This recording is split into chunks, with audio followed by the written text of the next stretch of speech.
DC, Alexandria. When y'all got down there, Alexandria and shit like that, was y'all, shocked to see young niggas the same age as y'all getting big money like that? Of course. Because during this time, we was teenagers and we was getting money, but you had teenagers that was our age that was pretty much bringing in the dough. Like, for instance, my man Porky. Right. He was from Alexandria. He was a young kid. In fact, I think Porky is either my age or maybe he was could have been a year younger.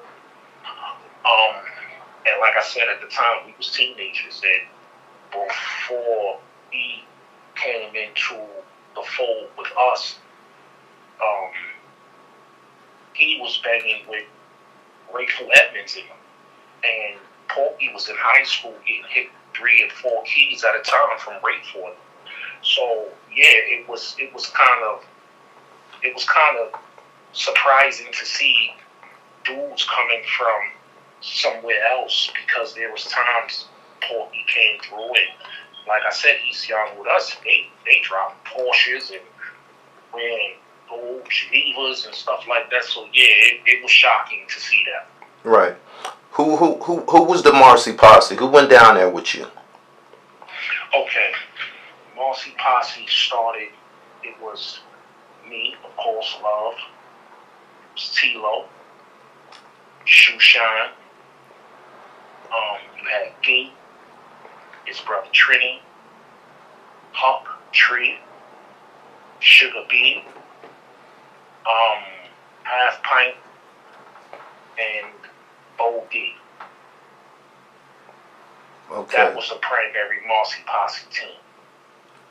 You had other people amongst us, that was, they was rolling with us at the end of the day, but they weren't the primary team. It was just, okay, these dudes is cool, we show them a little love, and that's what it was. As far as, the Marcy Posse is concerned, those were the primary members, and all of them wasn't under Danny Diamond's leader.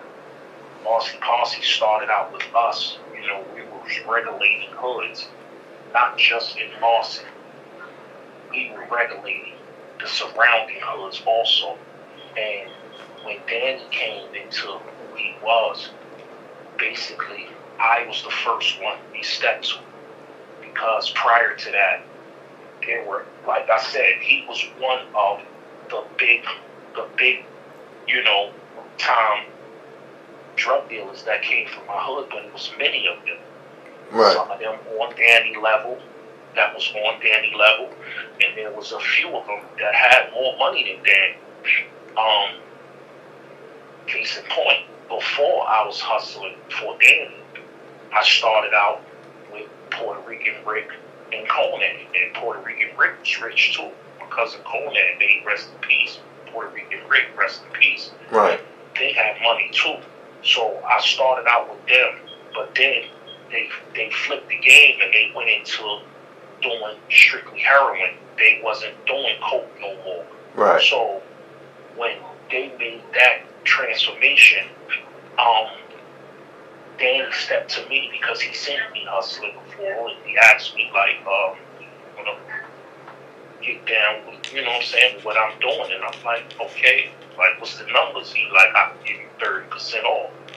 It was, Danny was stern, but he was fair, and that's how that whole thing started rolling. And then, as time went on, certain people in Marcy Posse started to get involved with what we had going on. That's how that went. Got it. Where's the Haven and those guys during this era? Like when you said the Marcy Posse, they wasn't a part of that? No, they wasn't a part of that. They wasn't a part of Marcy at all. They weren't in Marcy. They wasn't hustling in Marcy, none of that. Okay. I asked you that because I remember on that DVD there was a picture on that, I think the Danny Diamonds DVD, and they flashed a picture and they asked you, you know, what's going on in this picture, and you was like, oh, that's me. And you was like, we had Jay-Z with us. You was like, that's me, Sean, and you started naming the guys. You know the picture I'm talking about? No, I can't recall a picture offhand, but if it was a picture with us in it, it was later on. It didn't have nothing to do with Danny. This was after Danny passed away, and then we started, you know, like I said, things just was different. Everybody ventured off in their on their different journeys. Mine's, I went back to what I was doing previously. I was swinging a hammer, and everybody else was doing what they were doing. And then later on, one of the guys from Marcy Posse ended up linking with DeHaven, and DeHaven had the towns over there on the eastern shore of Maryland, and that's how we connected. I ended up going down there with them.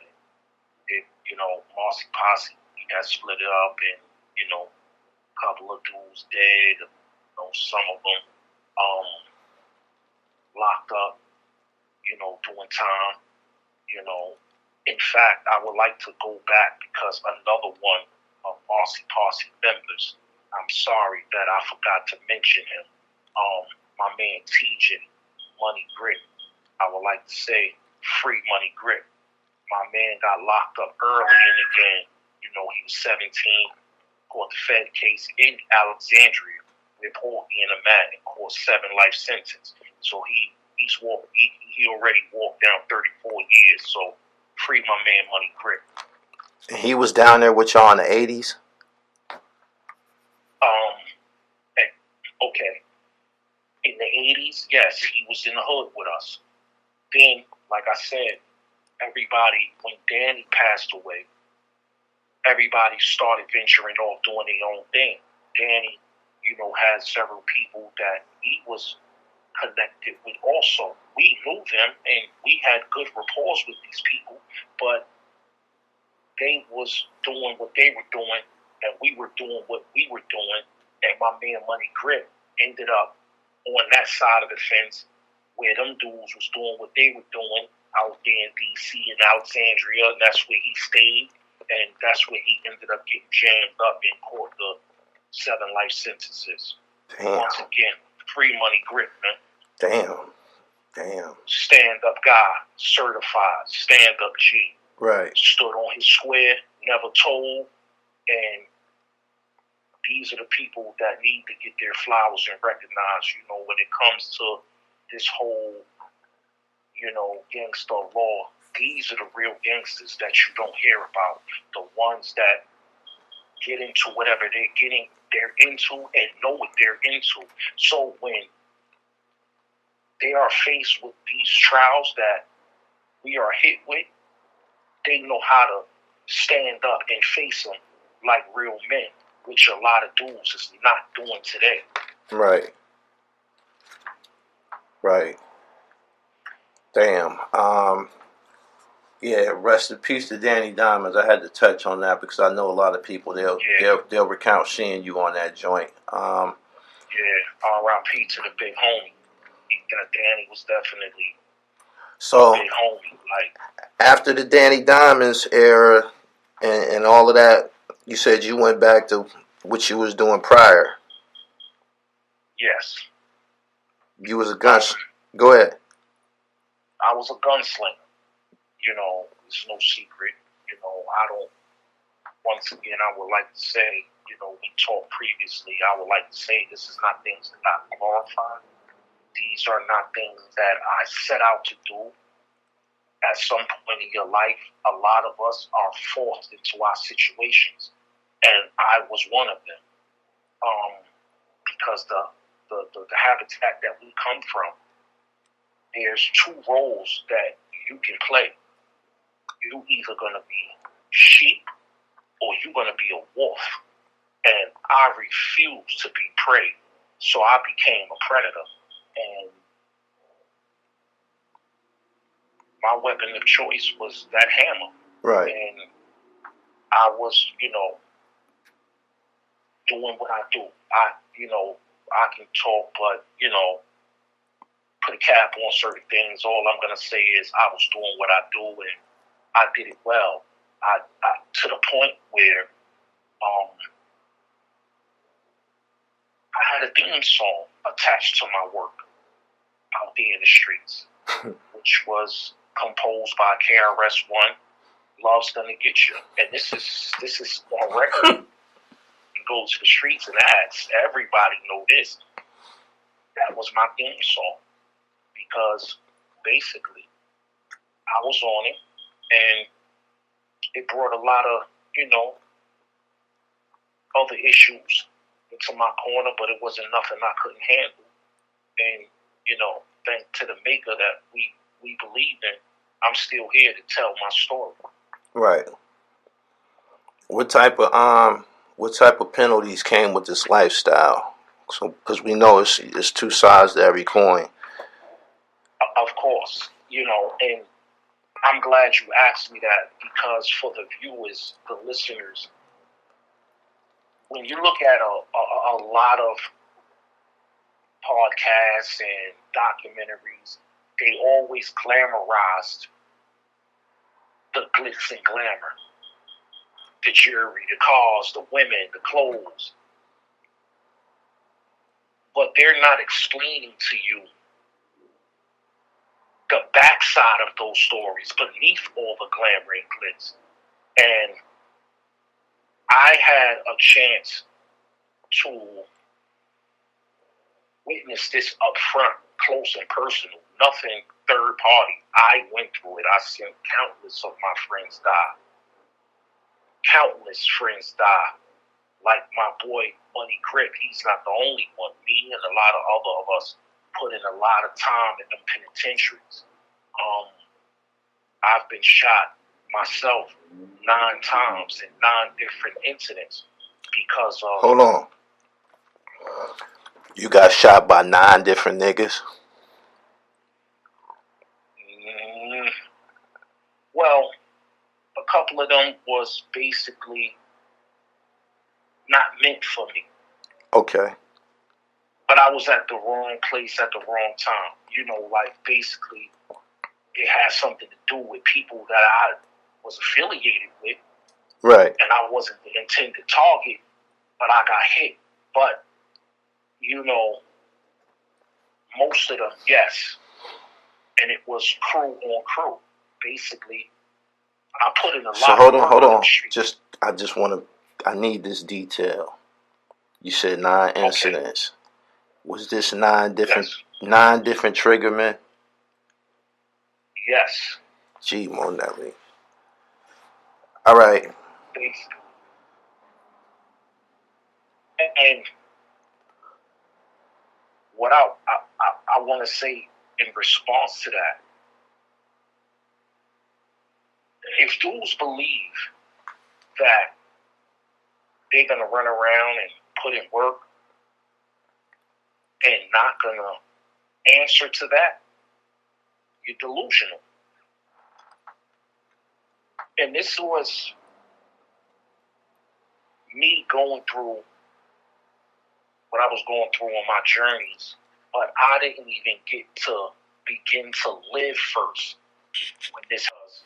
All the times that I got shot, all the work that I put in out there, all the bids I did, it's all happened to me before I turned 21. This was from the age of 16 to 20. All right, hold on.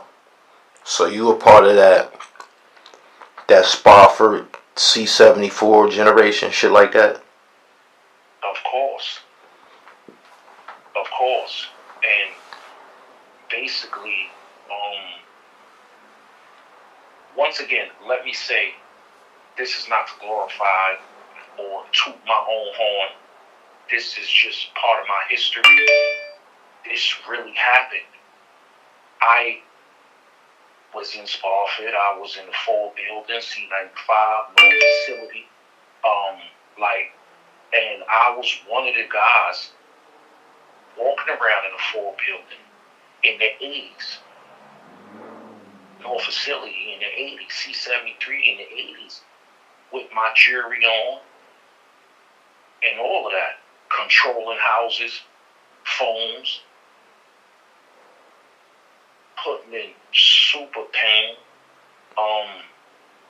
Back then in the 80s, I was like really the only dude that I can honestly say was walking around in the Ford building, Gucci sneakers and matching silk Gucci shirts and shit like that. That was me, and I have the pics and receipts to show. Right. What year was your first time sliding through Rikers Island? 86. 86. Yeah. That's the year Rakim came out, ain't it? Yeah. What was it like in 86? What was New York City like in 86? It was a beautiful look.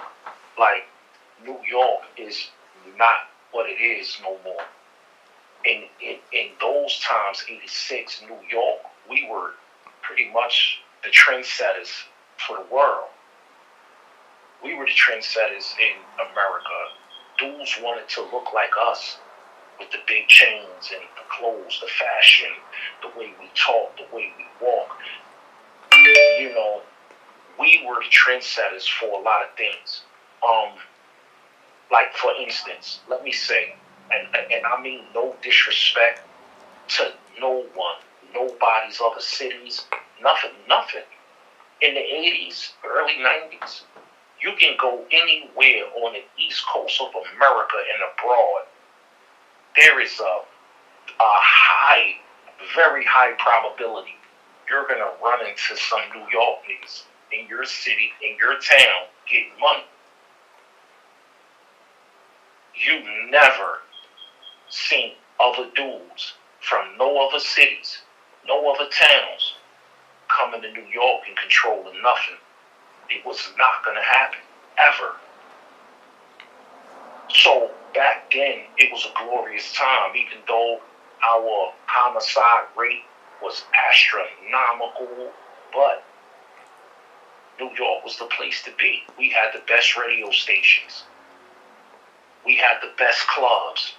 We had the beautiful girls in all the places like Coney Island. And we really enjoyed ourselves in the 80s, the 90s. We had the best clubs from, you know, what was rocking back then, the Palladiums and the Palladium. Then you had Trafalgar Square. You had Latin Quarters. You had a lot of these clubs that was jumping back then. We don't really have none of that no more these days and times. Right. The things that they're doing now, like they say, nothing's new under the sun. So, like, we had, when it was warm, we was outside, we had the bikes. Like, you know, you see a lot of the guys, they on the four-wheelers, three-wheelers, and trail bikes and all of that, doing their wheelies. We were doing that in the 80s. Wheeling trails with big jewelry on, and, you know, we was doing what we do. We was doing the same thing. The only thing different from then till now, we have more integrity. We have more respect. We were more honorable. We wasn't like the guys of today. And I'm not, you know, I'm not here to, you know, bash the young generation or anything like that. But we didn't do shit like that. We didn't disrespect older women, older men. We didn't do that. Right. We didn't tell each other, suck my you know what. Right. That's a violation. None of that.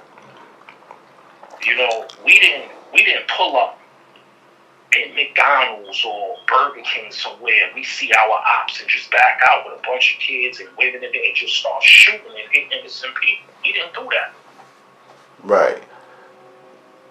Was there do drop bys. Was there a disconnect between blacks and Puerto Ricans on Rikers Island back then? Yeah, but it wasn't. It wasn't the way it is now, or how it was in the mid-90s. It wasn't that. Right. You know, because, you know, you have blacks, you have Puerto Ricans, and most of that came from, like, the gang stuff. When the gang started, like, the Latin Kings and the guys, and it's definitely a fact that not all of them, but, you know, the Hispanic, they're racist against blacks. That is a known fact. Not all of them. Dominicans, they don't like blacks. You know, the Hispanic, they didn't, you know, like blacks. And I didn't understand that because we grew up with Puerto Ricans in our hood. Right. We got Puerto Ricans, and they are our brothers, and they'll tell you in a minute, don't come to me with that shit. That's my bro. You know what I'm saying? But, you know, I guess different sections of the city, they were on it like that, and that's what created that feud between blacks and Hispanics, because back then we had a couple of Hispanics that was on it, like the Juanas, Chulo, and Buckley. You know, they were on it, but it wasn't like a racial type of thing. It was more or less they had beef with the guard bodies. You know what I'm saying? And if you was guard body and you get caught slipping, they gonna give you that work. But it wasn't like it was now, and it was vice versa. If the guard bodies caught one of them slipping, they was getting that work, and it was real work, you know. So at one time I remember Powerful, and I'm just telling this little quick story because you brought that up. Right. He ended up getting put in Adversary. Back then, that was like the one building. You had one lower, one main, one upper. One lower, and all that was like Adversary. Powerful got put in there with them, the Spanish dudes, we Chulo, Juanas, and them. And they rocked him to sleep, made him think everything was cool. Then one of them snuck up behind him, and they put him in the dope fiend and put him to sleep. And they all took turns. This is documented. Wow. They all took turns, and they cut his whole face up. Little cuts all over his face, like tic-tac-toe, or just cut his whole face up. And that's how he had to go on living his life. So this is the things that was going on when I was going to the island in the 80s. It was rough. Very rough.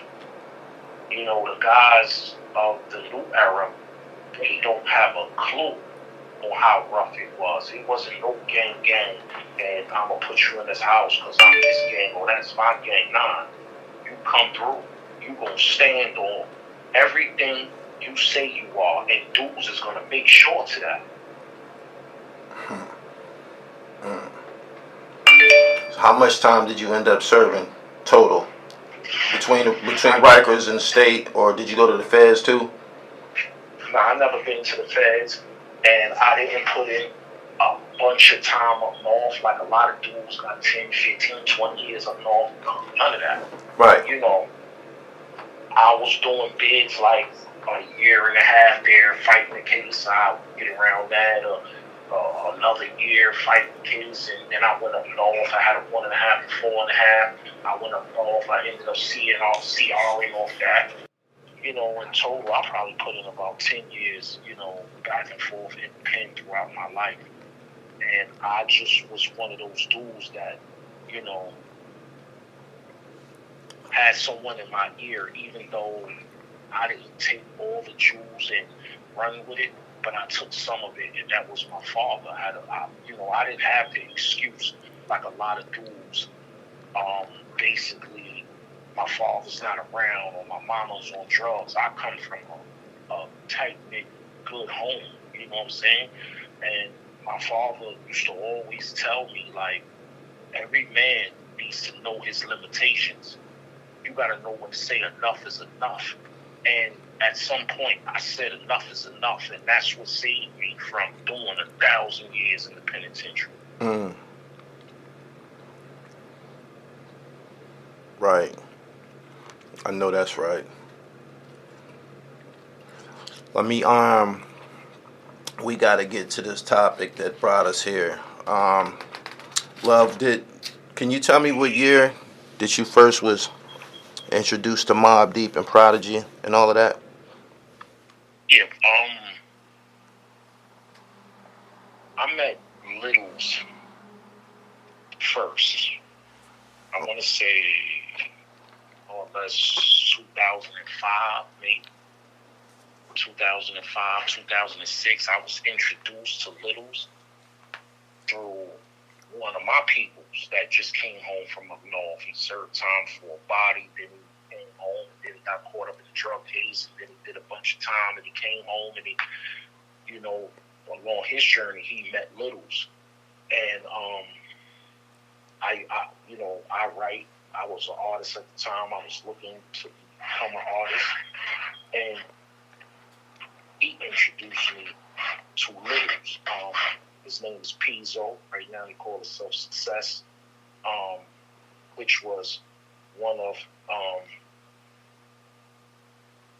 my peoples that was under the Danny Diamonds regime. Also, his brother P.I., which is my brother, he was the lieutenant of the team, under Danny Diamonds, and Pizzo was his younger brother, and that was the connection with me and Littles. To you and Littles. And okay.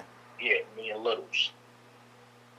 And from there, when Littles heard me, he like, yo, I want to get you on some joints. I want to work with you. So I'm like, all right, cool. And at this time, Littles and them didn't know basically who I was in terms of the things that came with me as far as, I'm going to say, my legend. Okay. So, one day, Queensbridge Day, we went out there, introduced me. He introduced me to Prodigy and Havoc, and like I've been telling them about you or whatever. He goes out there, and they found out that day who I was from Big Lord, Nas' road manager. And when he explained to them who I was, because I know him from the penitentiary. Mm-hmm. So when he explained to them who I was, they was like, wow, we didn't know that, now you know. And then that's how the rapport got built between me and Prodigy and Havoc and, Storm and them. Okay. So initially you had intentions of doing some music with them niggas some type of way. Well, with Little some type of way. Something like that? Yeah, that's a fact. During the time I was, going through my things. I'm a single father. I was a single father at the time. Right. And I was just trying to make my way, because I had my seeds. I wanted to build some type of future for them. And I always knew how to rap. You know what I'm saying? I felt I was better than a lot of people, and I was. And I thought that was the avenue that was going to take me to where I needed to be. So I jumped on board because, this what was told to me. You would make a good artist, so I jumped in. Let's go. Right. So, but look, right, as time progressed, your position amongst them, it kind of changed from... Yeah. Explain. Because it's known that Littles was like their manager at the time, right? Yes. Well, when I came on board, no, he wasn't their manager at the time. Chris Light, they was under Violator. And as time went on, he became their manager. During this time, he was just doing a lot of groundwork for Mobb Deep. Right. And then it led into him becoming their manager. And it was, it was cool for the most part. How long was your time spent with them? Not real long, maybe a year. Right. So ultimately, just with no sugarcoat, Littles was kind of like they manager, security. Is that what ultimately became of the relationship with them? Or, pardon me? Yeah, pretty much. So he was like their muscle.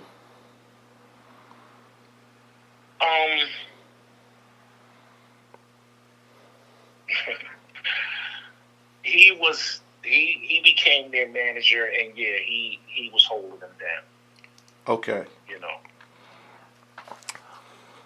Through the course of that, because that's your guy, you kind of like it basically ended up being whatever Littles was on, that's what you was on.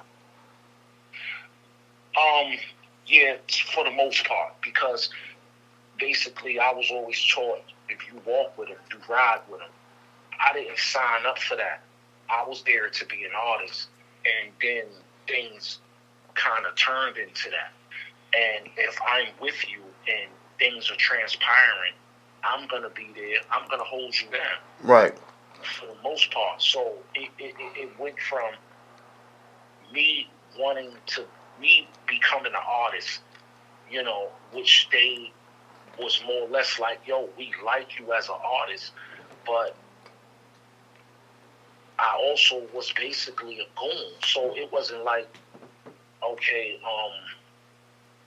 I came here to do this. No, I signed up to be an artist. I was just being who I am.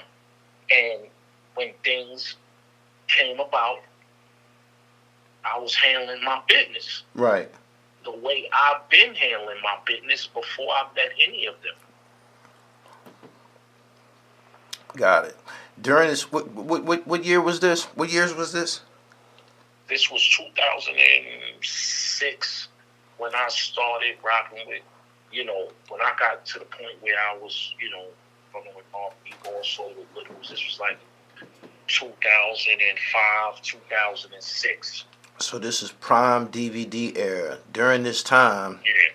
Prodigy. Excuse me. I'm sorry. My timing is off. I was rocking with them, and it was the end of 2003, going into 2004, and part of 2005. So this is like the beginning of the DVD era. They was kind of like, Prodigy stayed in some shit, like, some rap shit with MCs and shit. Like, was this around the, I don't know, he was beefing with Saigon, Jay-Z, Max B, like, this is the DVD era. Was this around the time? I just want to get some clarity on the exact time period. It's definitely around that time, because one of the pioneers to that DVD era was Littles. I remember when Smack was new, because me and Littles is on one of the first Smack DVDs. So, it was definitely during that era. Stayed in some confrontations. Was you ever confronted or had